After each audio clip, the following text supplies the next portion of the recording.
as I was walking, I heard some pops, and I thought they were firecrackers.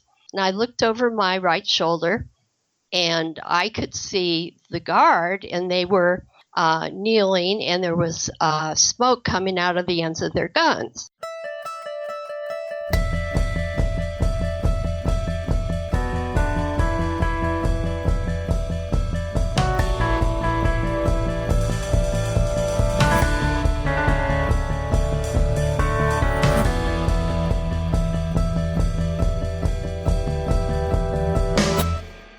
I want to begin today by encouraging you to purchase the book of our guest, Surviving a Kent State Memoir by Paula Stone Tucker.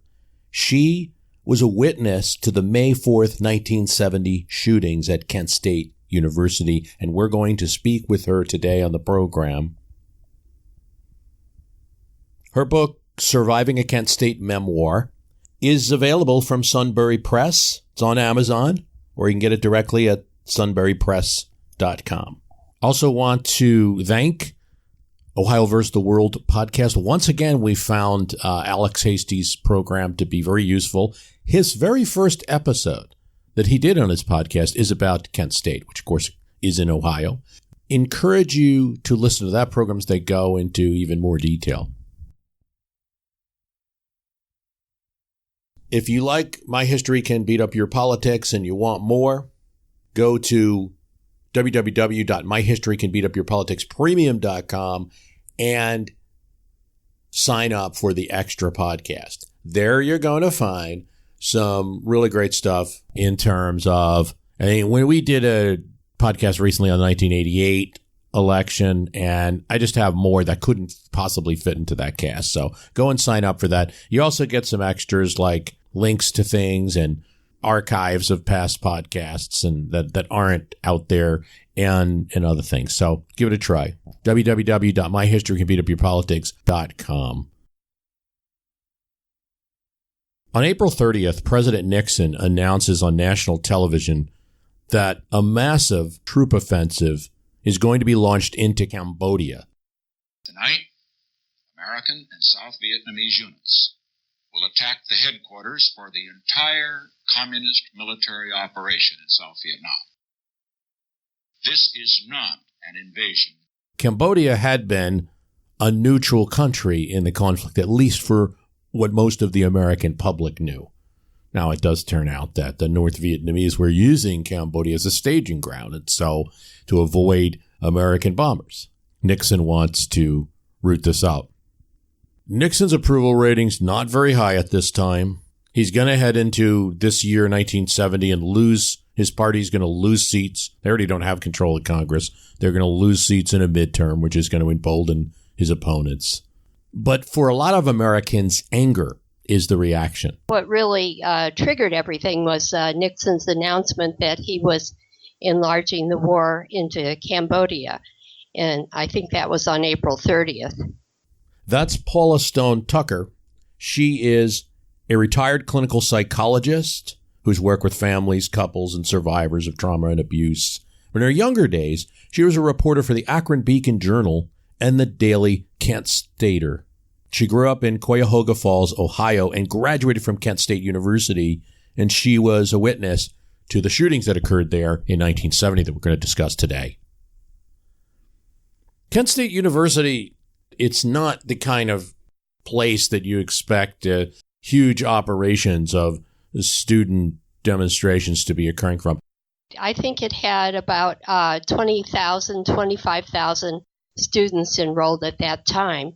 And it was a quiet college. There had been some protests. SDS had disrupted things a year before, and there were some protests. You have to remember how frustrating this is because people wanted this war to be over even in, Chicago now is 2 years away. They thought maybe there would be peace talks at the tail end of the 68 election, bombing halt, something like that. Nixon does reduce the amount of troops in Vietnam, but seems to be escalating the war. We're going to find out later. This is something that's still not widely talked about. We're going to find out later through Butterfield, who is the same man, Alexander Butterfield, same man who revealed the existence of a taping system that in Butterfield's possession is a so-called zilch memo, which reveals that Nixon is aware that these bombings are doing zilch militarily. But every time he does the bombing, he secures his polls, particularly with his Republican base. People don't know this now, and opinions very divided on the war. In fact, there's a lot of people who support Nixon's position on all of this. And then you have many who are against it. And you go to Friday, May 1st, and all over the nation, anywhere that there's students, there's protest, and Kent State is no exception. On Friday at 1 o'clock, there was supposed to be a rally on the front campus, was called by Steve Sheroff, who was a graduate student, and it was a symbolic burying of the Constitution. And I was not there for that. I was home that day. I was 5 months pregnant, and I was only going to school when I needed to. Now, I'm looking at a photo of this event, and they're very sparse and very scattered. It's not like huge and menacing. Gather around the Victory Bell on the Kent State Commons. This is just a small bell that, anyone can reach and ring, and it's encased in a very small brick structure. You'd ring this bell if the football team won a game, as I understand it during this time. There wasn't a lot of ringing for that purpose. A group of history students organize a protest after Nixon's announcement in Cambodia. They ring the bell and get a crowd. This is followed by another rally by the United Black Students at Kent State, who are both protesting the war and calling for more black students to be admitted. This school is not far from Cleveland, where there's a large black population, and there's only about 600 students going. They want 5,000. These rallies are not destructive in any way, not menacing. The month leading up to this weekend was horrible. It was raining, it was cold, it was snowing. This was the first weekend where the weather was nice. It was in the 70s, and people were outside and excited and, wanting to do anything that they could find to do. People that had been hunkered down for the whole winter were suddenly set free. Friday night, one of the first warm evenings of the spring, several hundred students gathered in downtown Kent in an area with a number of bars. It's known as the Strip on North Water Street. And there's the spontaneous anti-war rally that begins in the street. Twice while the rally's in progress, passing police cruisers are hit with beer bottles. And then police kind of stay away from the area. People start leaving the bars. This is a Friday night. There's kind of a spontaneous demonstration. Anti-war slogans are being chanted. Crowd is blocking traffic for about an hour. Here's how it's described in Howard Means' book, 67 Shots. Kent State and the End of American Innocence. The barrel fire was roaring by then, and an assault on downtown businesses was soon underway. Shoe and jewelry shops and a hardware store all had their front windows busted out. Someone used a fertilizer spreader taken from the hardware store to smash the window of a bank. By 12:30 that night, though, local officials had seen enough. With the thrashing still underway and the street crowd swelling, Kent Mayor Leroy Satrum declared a state of emergency and ordered all the bars in the city closed. The subsequent forced exodus onto Water Street added yet another element to the increasingly volatile and growing mob. Finally, at 1 a.m., a 30-person joint force of Kent police and Portage County deputies began using tear gas to drive the crowd out of the downtown area. 15 people would be arrested for various acts. Most were driven to jail by the mayor himself, who ended up behind the wheel of a police cruiser that night. Saturday, May 2nd. The rumors of everything going on are widespread. And what may have just been, or not, a group of unorganized students, maybe drunks, engaged in a collegiate riot with some anti-war overtones. The town officials and eventually state officials are getting rumors that there's radical student elements involved, national organizations involved. A dusk to dawn curfew had been imposed on the city of Kent. Students are restricted now on Saturday to the campus, which, again, is a decision that might help keep them out of town if they were to listen to such curfew, but is also keeping all of them on the campus at one time. There was a march that started at the Music and Speech Building, and students walked around campus collecting people as they went. They went past various dormitories, and it was to end up on the Commons. And it started at dusk, and so by the time that we got to the Commons, it was almost dark. And what I was quite a ways away from the ROTC building, maybe like a football field away. But I was standing there, and I saw somebody run up and toss something onto the roof of the ROTC building. The ROTC building that's on Kent State campus is believed to be the target of students that evening. Now there's about 2,000 marchers swarming the hill, overlooking the Commons, and surrounding the ROTC building. It's an old wooden World War II barracks. But here's the thing.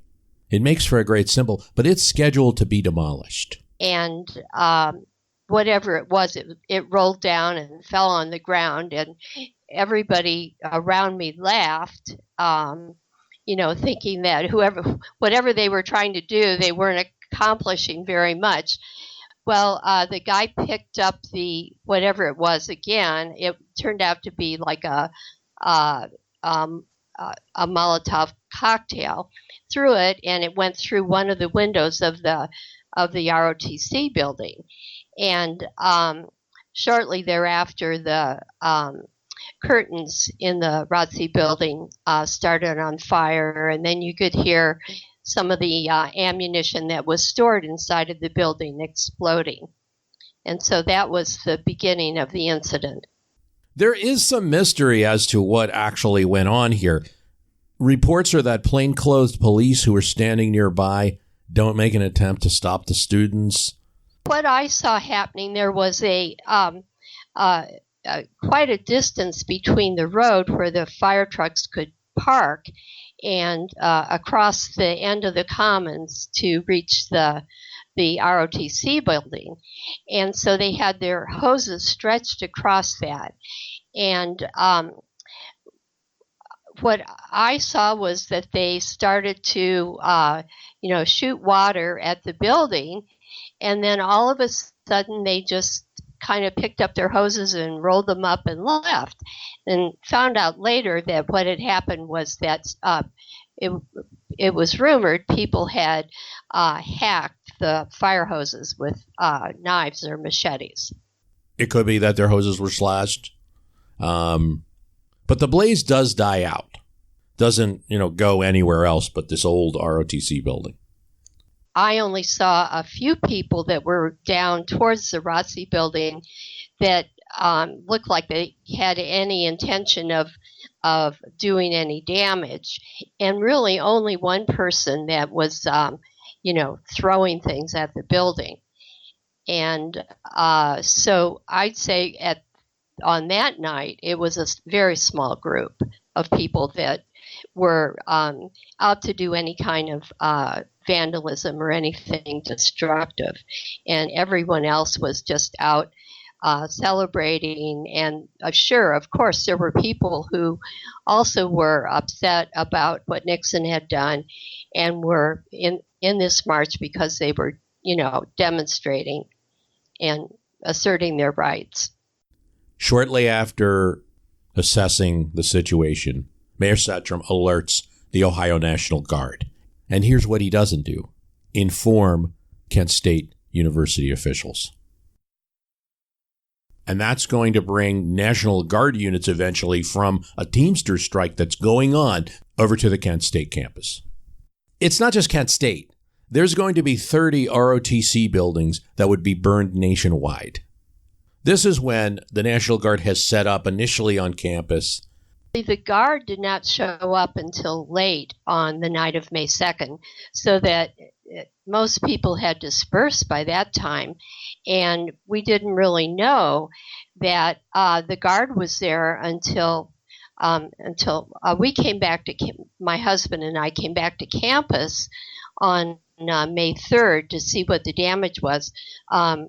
Right around 11 in the morning, and we saw the tanks, we saw the guard. You get to Sunday, May 3rd, and it's quiet initially in terms of protests. The campus now is fully occupied by Ohio National Guard. Armored personnel carriers are stationed throughout the campus. Students and guardsmen talk. One of the students, Allison Krause, is going to put a flower into one of the M1s of the National Guardsmen, and she's going to say, flowers are better than bullets. The governor of Ohio is James Rhodes, and he's been governor since 1962, and he has his eye on the U.S. Senate seat. He's a Republican. That Senate seat's held by Bob Taft. Rhodes is running a law and order campaign to try to unseat him. He's nearly successful. He sees Kent State as an opportunity and goes down there. So he visits Kent and he holds a news conference along with city officials where he claims that the demonstrations in Kent were the handiwork of a highly organized band of revolutionaries who were out to destroy higher education in Ohio. The worst type of people we harbor in America, he says, worse than the brown shirts and the communist element. He definitely made some statements about brown shirts and their actions wouldn't be allowed, and characterized, students who were simply protesting as right-wing protesters. His statements, I would say, inflamed the populace, the citizens of the town of Kent. And then he says, we will use whatever force necessary to drive them out of Kent. It's inflammatory as much as there's mysteries about what occurs in the next day. One thing is clear. There's no evidence of any outside Ohio influence on these students. Everything that's going to occur is going to be Ohio versus Ohio. So you've got to remember that the National Guard is not nationalized at this time. They don't report to the Pentagon. They report to the state of Ohio. They report to Governor Rhodes. And his speech informs how they're going to act. In fact, at night, a commander would tell his troops that Ohio law gave them the right to shoot if necessary. But they have their orders. They're to disperse any assembly now on campus, restore order. So around 8 p.m., a crowd gathers at the Commons near that Victory Bell again, and it starts increasing in size. Guard officials now say, look, we're going to enforce a new curfew. You can't be out at all in numbers like this. My husband was there. My husband worked for the radio station, and he was there, and it was a similar type of thing. There was another march, but because the National Guard was there were helicopters that were overhead. There was tear gas, and the rotor blades from the helicopters beat the tear gas down onto the crowd. Crowd refuses to disperse. And at 9 p.m., they read the Ohio Riot Act to them. Now, some of the students are like, well, we can't protest on the campus. Eventually, the crowd ended up on front campus where there's a gate and a seal. It's kind of symbolic of Kent State.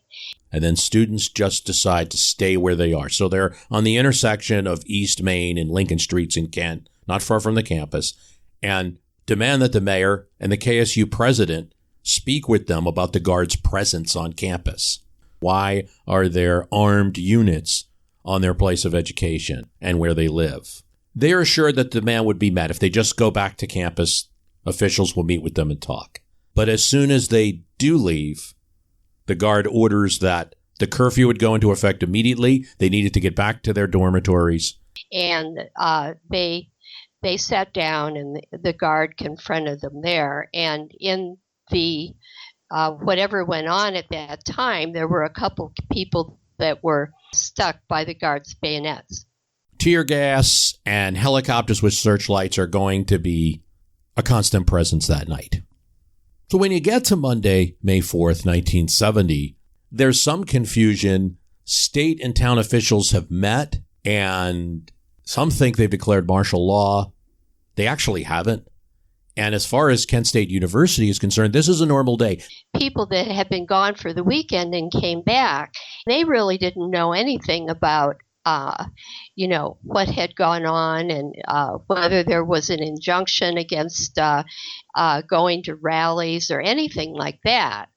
This was 1970 and there wasn't any internet, and, they might have heard on the radio that there was a fire at Kent State or something like that, but Kent State was a gigantic campus, and, that would have been one building. There are classes. There are final exams going on for some. People have to go. It was business as usual. Everybody that had classes that morning went to their class. And,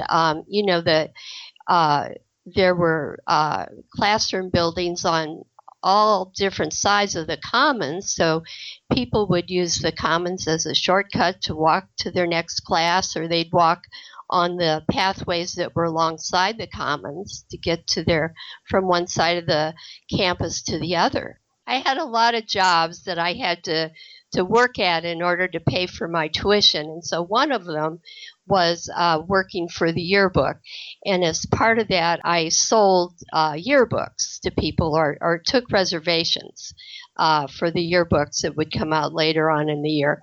And so I was supposed to sit in the library at Taylor Hall, and that was the building that the guard walked around, and sit in there and take reservations for the yearbook.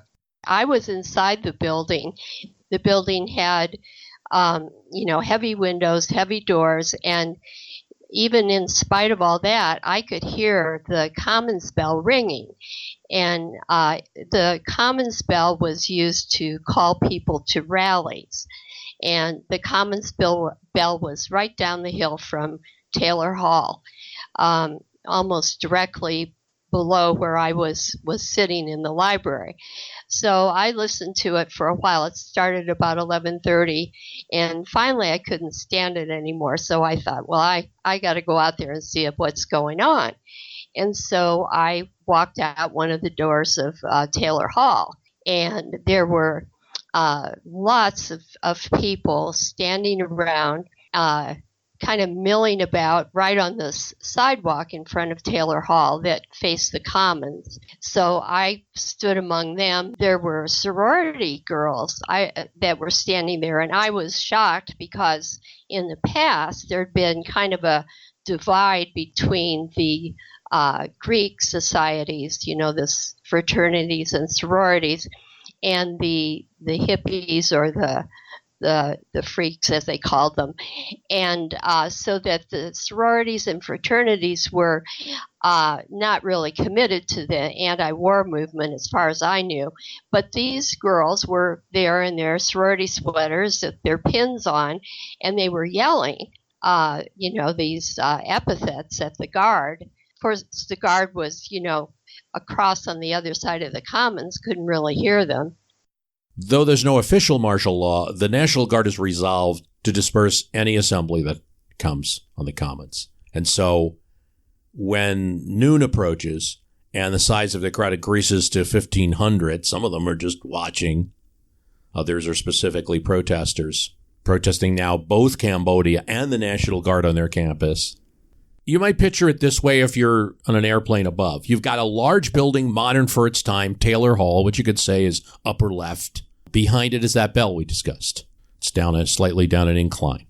In front of Taylor Hall is a lawn, a few trees, some paths, a very normal type college campus. Next to Taylor Hall is Prentice Hall. In front of that is a parking lot. And in front of that parking lot is a practice field with some fencing. I was still standing right in front of Taylor Hall at the top of the hill, and the guard had come across the commons in a Jeep, and there was somebody standing in the Jeep with a bullhorn, and they were yelling something. I couldn't tell what they were yelling. I couldn't hear it, but later on found out that they were telling people to disperse. So nobody left. Everybody stayed there, and there were people on the hill, which was called Blanket Hill, between Taylor Hall and the Commons. And eventually the Jeep came back and got close enough to them to yell through the bullhorn. And then some of the National Guard, 5 or 6 of them, started marching across the Commons and stopped and fired tear gas into the crowd. And so that was the tear gas that I got in my eyes.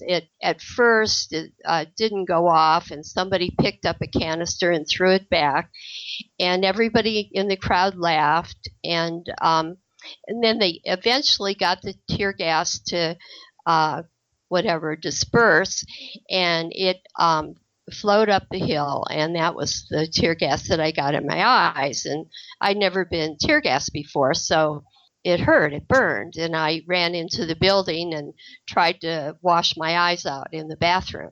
The National Guard intend to clear the Commons of this assembly. They march up, past the Victory Bell, up the hill, then past the Taylor Hall.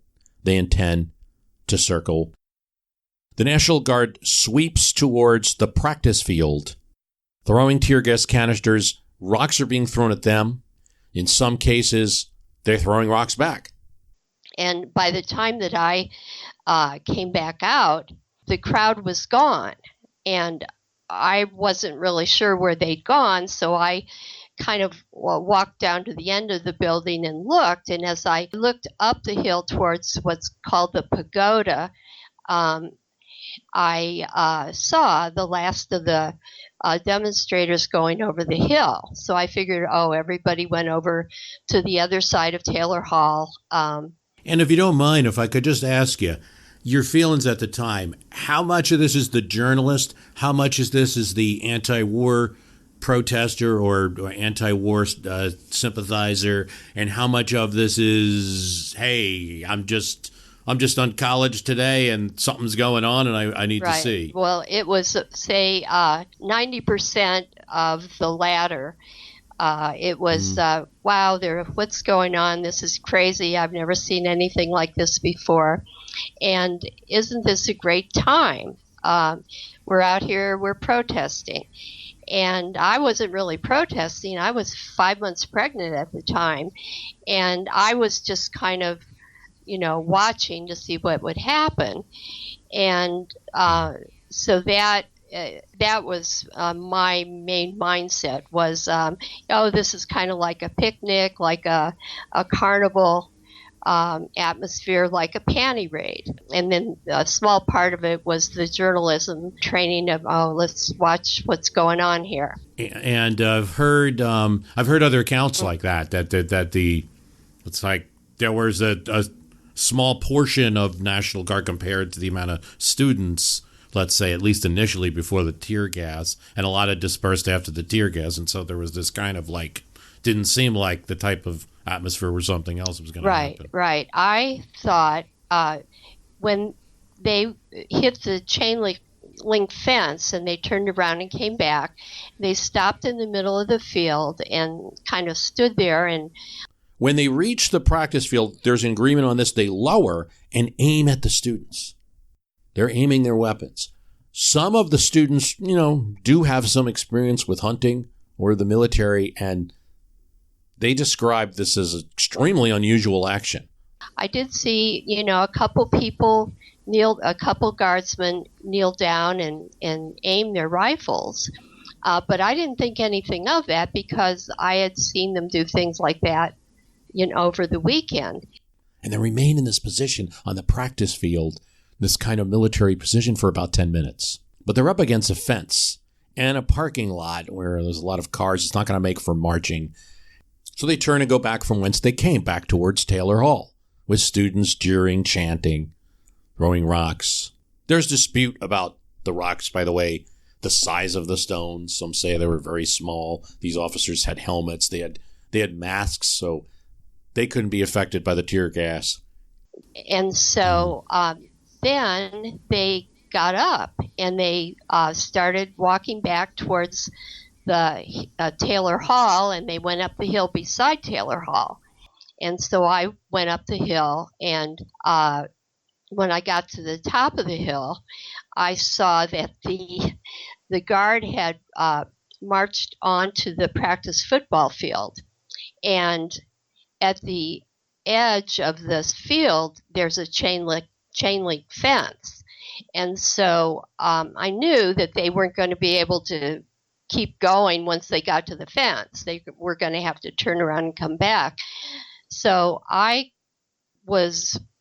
kept walking down the hill towards the parking lot. But a group of soldiers reached the front of Taylor Hall near a pagoda statue. Ironically, this is the Temple of Peace, the sacred temple. They turn 180 degrees. They aim their weapons once again at the students they can see. I thought it was over.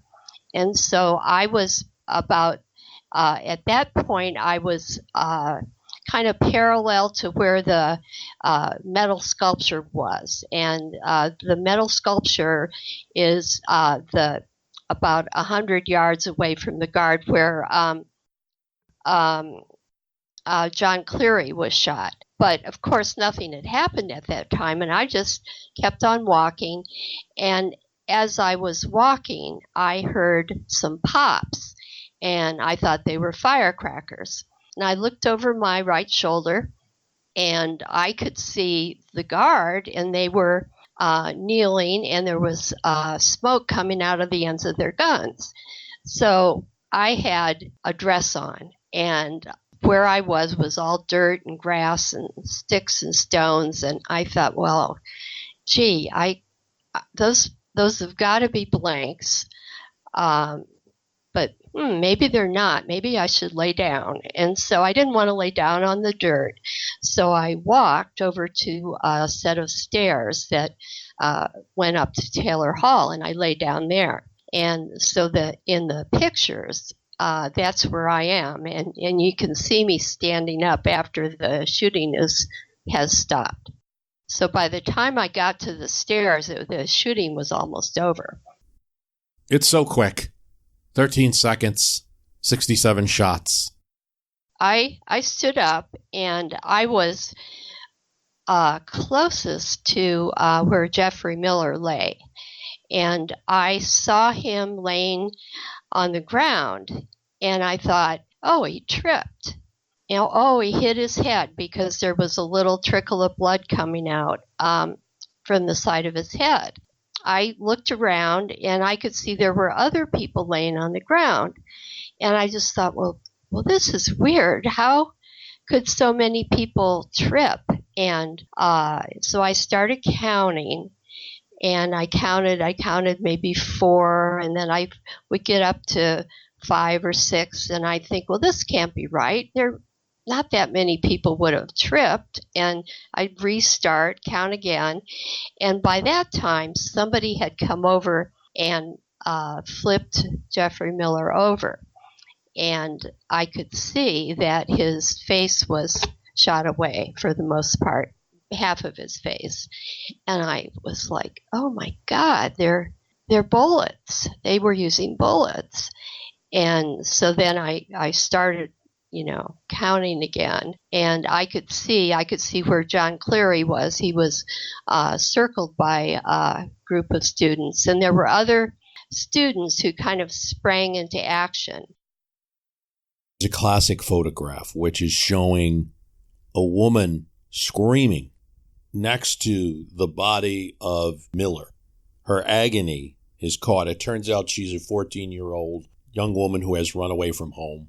The photo is going to end up winning a Pulitzer Prize for a photojournalism student. A lot of these events happen right in front of a journalism building.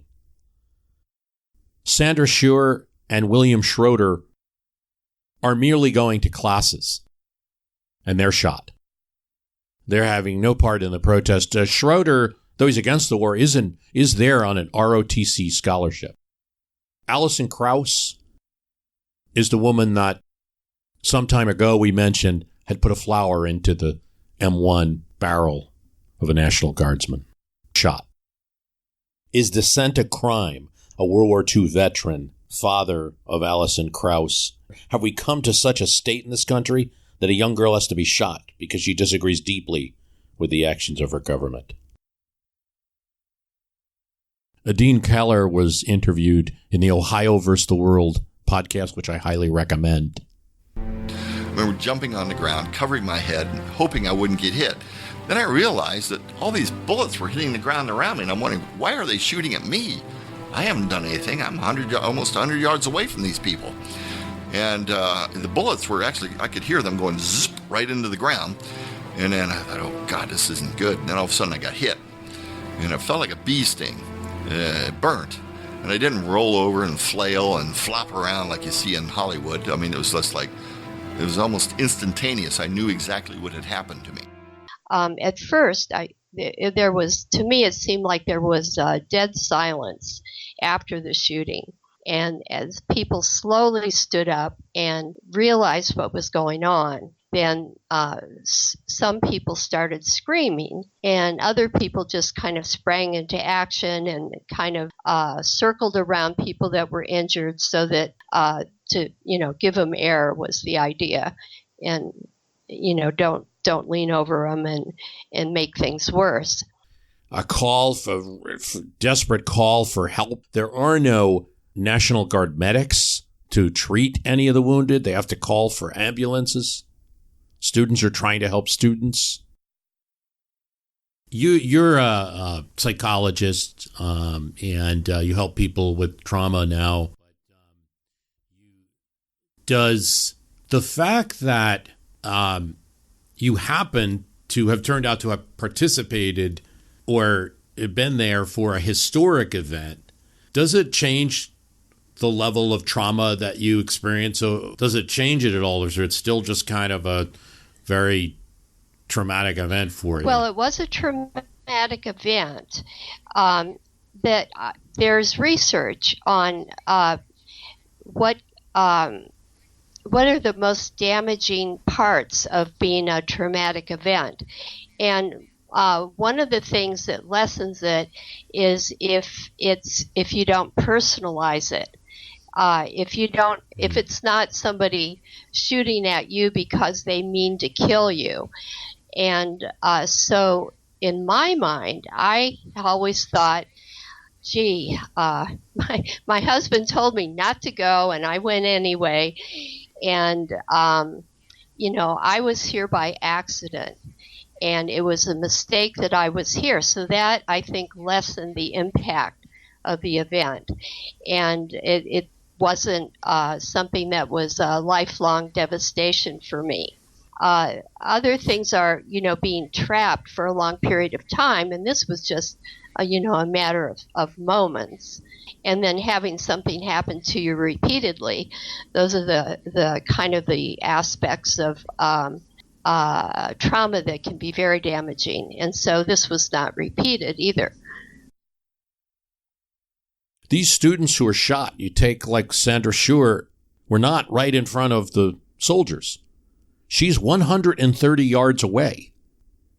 Donald Scott McKenzie was nearly 2 football fields away when he shot. He's observing, mostly. John Cleary, a freshman at the time of the shootings, was taking pictures of the protest, and he's shot in the chest. Alan Canfora was slightly injured. His roommate, Thomas Grace, is going to lose part of his left foot and continue to walk with a limp. Here's what Joseph Lewis says. I think the most dramatic second was after the sound of the 13 seconds of gunfire stopped. There was a moment in time, just a second or a millisecond, when there was absolute silence. And then around me, I heard wailing and screaming and lots of commotion.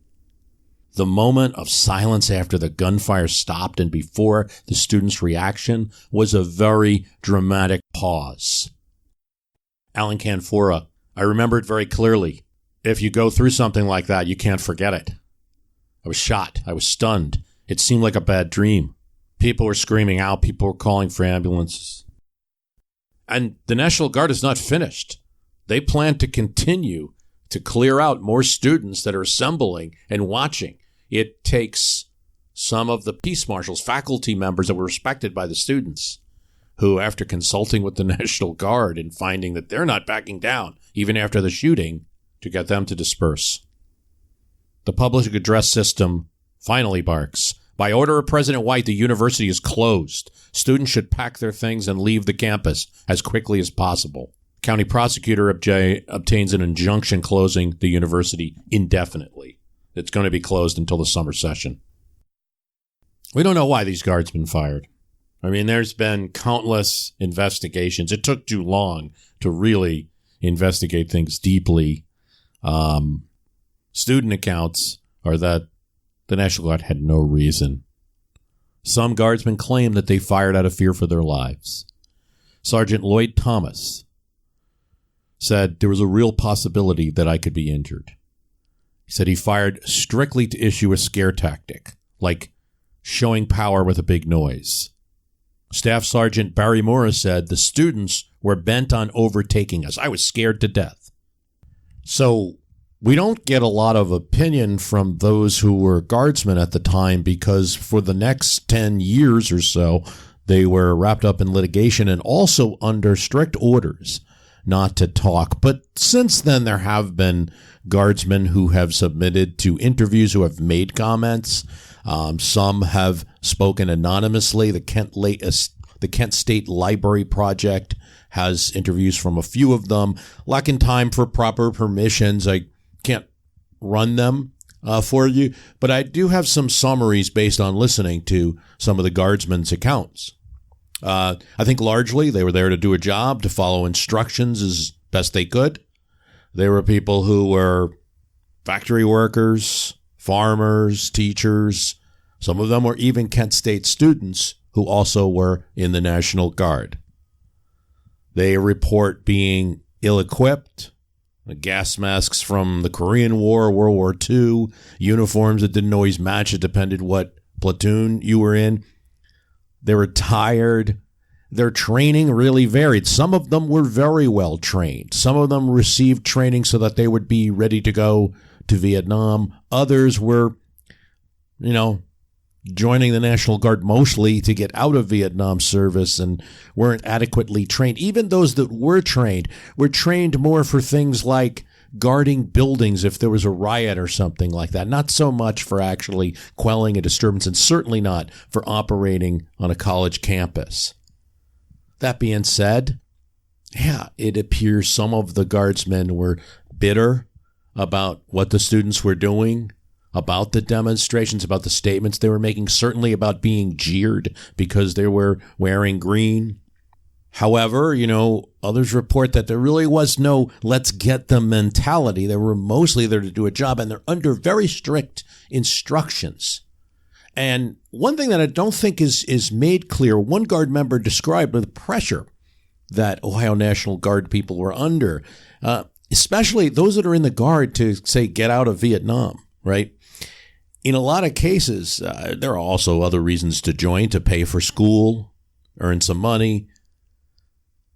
It's tremendous pressure. 5 unsats, okay? And these are like demerits. You can get them for long hair. You can get them for being late to your drill. You can get them for missing your uniform. 5 unsats would get you out of the Ohio National Guard and automatically entered into the Army. And guess what else? Because these Ohio National Guard units, many of them already had their jungle training. They were already trained. They would go right to Vietnam and right to combat. So as you can imagine, they were under strict pressure to do their job and to follow orders. They weren't there to make individual decisions. I also think that more than is the case with other observers at Kent State, the students, the faculty, National Guardsmen, at least at the time they arrived with the information that they had. Many of them are coming right from a Teamster strike. This Teamster strike, by the way, is violent. There's people with guns and there's disturbances they have to quell. They're also outnumbered and scared kind of in that situation. And that's not something that's widely talked about with Kent State. They arrive on this scene. They're being told that they feel that there are agitators who are older, who aren't Kent State students. They also feel that there's the possibility that they could be, say, overrun. There's thousands of students. They feel that there's nearby construction sites. There could be debris, that it's not just rocks that could be thrown, but concrete blocks and things like that. So we don't know the reasons for the actual firing. One of the guardsmen's statements refers to the fact that there need not be an order. There probably wasn't an order. That when they heard one shot, that was enough for others to fire, to cover that one rifle. So if one person shoots, perhaps for a warning, perhaps because they saw something, heard something, another group that can fire, that doesn't have any guardsmen in front of them, are going to fire as well. It's something that lacks a historical investigation because of the controversy around it. And so we have to use that phrase that everyone hates, right? We'll never know. We'll never quite know. I do get the sense that it's some mix of things.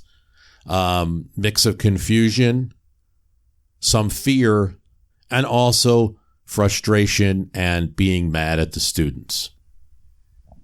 Here's what one of the Sergeant Schaefer is the only guardsman to admit firing intentionally at any individual. He says he saw Joseph Lewis with one hand behind his back and the other with a middle finger. I felt not knowing if this person was going to inflict harm on us or myself. I had to use what abilities I had to stop this person. I fired at him. Lewis's opinion of this, I was standing still. I was giving him the finger. I was 18 and arrogant and foolish, and I was shot. At least 6 guardmen later told the FBI that the lives of the members of the guard were not in danger, and it was not a shooting situation. You know, this is becoming a very important question in all law enforcement cases where deadly force is used. And you have very often, I felt I was threatened. They're going to say initially that there was a sniper. It was investigated. I think that the investigators ran up against a stone wall and an agreement among the guardsmen to present their side in a specific way that made them seem blameless. And so that, first of all, back in the 70s, you could not sue the state, and so that was a problem. But there was the Scranton Commission that met in the summer of 1970 and issued a report, and they certainly called the shootings unnecessary and unwarranted and inexcusable, but the state took no action on that, and there was a trial. In the resolution of the trials was eventually in 1979. The guard issued a statement acknowledging that it had happened, but they made a point of noting that it was not an apology for what they had done. So there certainly, even today, is a dispute about was there blame on the part of the guard, on the part of the college administration, or of the state of Ohio. So that's one side of it. People say, yeah, there was blame there. And then it's still divisive. People say, well, it was the fault of the students. They should not have been protesting.